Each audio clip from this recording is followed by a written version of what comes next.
Kembali lagi di Inner Heart Talk dan kita masih berbicara tentang kecemasan. Oke Mas, kita lanjut tentang being present, hadir utuh di sini, dan ketika kita hadir utuh di sini, disitulah yang akan membuat kita terbebas dari kecemasan. Boleh dijelaskan lebih komprehensif tentang itu, Mas? Iya, jadi kecemasan dan ketakutan itu penyebab utamanya adalah ketika kita ada di masa depan. Oke.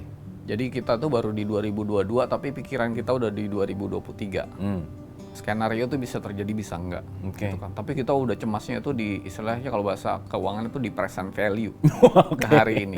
Iya, ya kan? Jadi semua dialamin di hari ini gitu. Itulah menimbulkan kecemasannya itu bertambah gitu. Makin dipikirin lagi. Nah, kalau di kitab suci Al-Qur'an ya di 22 ayat 52 masukin kecemasan itu dikomporin lah sama keinginan setan, keinginan dan sebagainya. Ini makin gede. Sehingga kita udah nggak bisa berpikir jernih. Tujuannya supaya hati kita juga nggak bisa dipenuhi oleh semua kecemasan itu, sehingga nggak bisa berdialog dengan dan mendekatkan diri kepada sumber sejati kita, sahabat sejati kita, Allah Subhanahu Wa Taala gitu ya. Jadi kayak gitu. Nah jadi atau hati kita, pikiran kita ada di masa lalu gitu. Waduh itu kenapa sih saya waktu itu show-nya gagal gitu. Pernah dengar Robin Williams bunuh diri karena itu? Iya. Karena ratingnya jatuh dan sebagainya, dia bisa bunuh diri loh karena itu. Terus banyak sih artis-artis yang begitu. Jadi dia udah menyesal terus-menerus dibawa sampai sekarang gitu. Jadi itu harus right here and right now. Kalau boleh saya coba gambarkan ya di sini ya. Kalau kita belajar matematik kan ada sumbu X dan Y seperti ini ya. Jadi ini X, ini Y gitu. Nah ini X ini adalah waktu ya. Waktu, Y itu adalah materi gitu. Nah, kita itu seringkali ada di masa depan. Ini kalau saya bilang ini masa depan ya. Atau future gitu ya. Ada masa lalu gitu. Nah, pikiran kita itu biasanya loncat-loncat tuh ke masa depan. Jadi tadi 2023 ada resesi dan sebagainya. Begitu pikiran kita loncat ke masa depan, apalagi terus menerus gitu ya, snowballing dan membesar, ini kita menimbulkan rasa namanya cemas gitu. Atau takut gitu ya, atau khawatir. Itu saudara kembar semua tuh. Ya. Lalu kadang-kadang pikiran kita tuh ke masa lalu gitu. Ke masa lalu itu menyebabkan misalnya penyesalan gitu. Jadi kita menyesal apa yang sudah terjadi dan sebagainya. Ini juga membuat hati dan pikiran kita tuh nggak ada di sini dan saat ini gitu. Kadang-kadang kita juga menginginkan sesuatu yang kita nggak punya, gitu ya. Ini di sini nih. Jadi secara materi itu kita pengen sesuatu yang kita nggak punya. Nah, kita nggak punya, orang lain kok punya. Nah, ini akan ada perasaan iri dan dengki gitu biasanya. Wah, dia punya, saya nggak punya gitu. Atau kita kadang-kadang menyombongkan sesuatu yang kita punya gitu. Di sini. Jadi, wah gue punya ini, orang lain nggak punya. Nah ini biasanya sombong gitu. Nah udah kita tuh pindah-pindah aja gitu dari sini, dari sekarang saat ini ke depan, ada khawatir, cemas, pindah lagi ke masa lalu, ada penyesalan, pindah lagi ke bawah, ada iri dengki, pindah lagi ke atas, ada sombong dan sebagainya. Nah PR-nya adalah bagaimana mengembalikan yang udah berceceran kemana-mana ini ke titik nol gitu. Equilibriumnya gitu ya. Iya. Ini titik namanya here and now ya. Di sini saat ini. Di sini saat ini tidak bisa apa-apa. Nothing lah ya. Tidak tahu apa-apa. Nothing. Jadi kita tuh nothing. Nah, pada saat kita tuh nothing, tidak bisa apa-apa, tidak tahu apa-apa, nggak punya apa-apa, bukan siapa-siapa. Lalu karena kadang-kadang segala title asosiasi kita tuh membuat kita tuh kayak wah saya ini kan direktur bank, saya ini ayah, saya ini apa segala macam gitu kan. Nah ini titik nol dan di sini dan saat ini baru kita bisa mempunyai sikap tadi bersyukur misalnya, gratitude.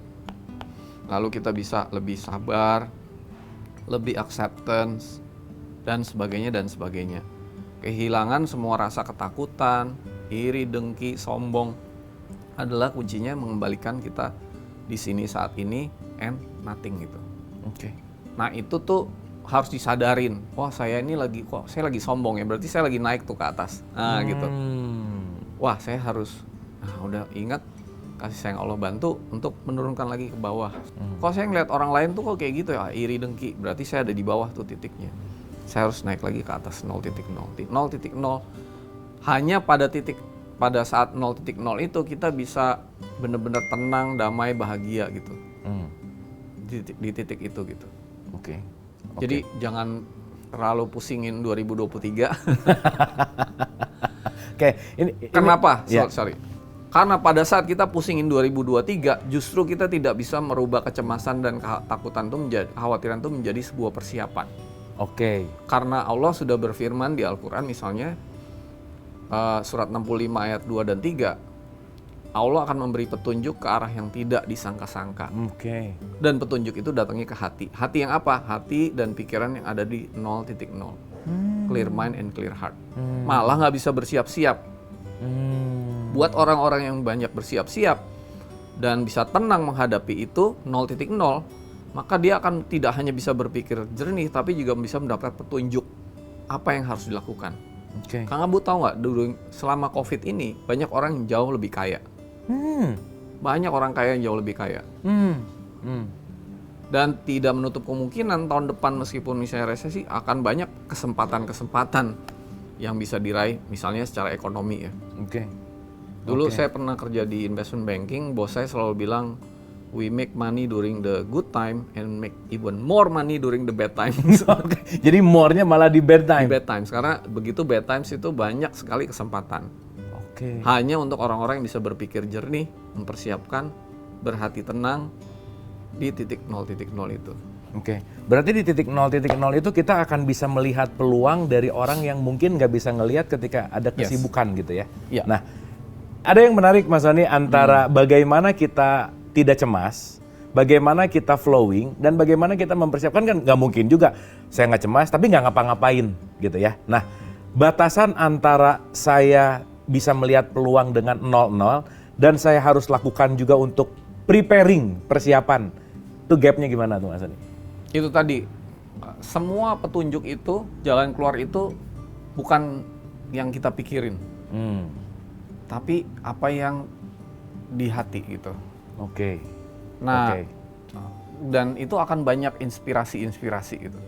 Kita harus membiasakan diri, lagi-lagi berlatih bicara dengan hati. Karena Allah itu nggak sekedar memberikan rezeki bentuknya kesadaran, kepahaman, tapi juga materi gitu misalnya. Oke. Allah itu pengen hidup kita nggak susah kan? Yes.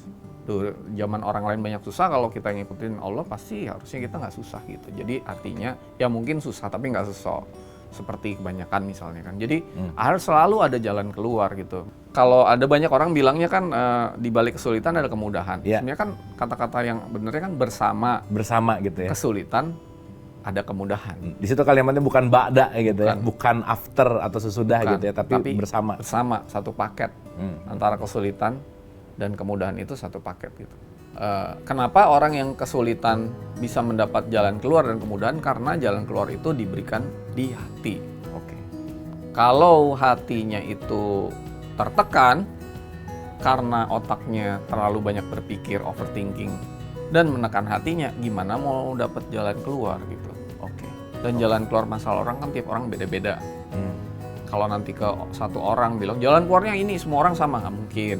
Jadi tiap orang harus menemukan tadi petunjuk ke dalam dirinya masing-masing untuk menggali apa jalan keluar yang harus dilakukan gitu untuk tahun depan. Oke, terima kasih Mas Sony. Gimana nih caranya supaya kita right here right now kembali ke titik 0.0, 0,0 equilibrium? Kita akan bahas di video berikutnya.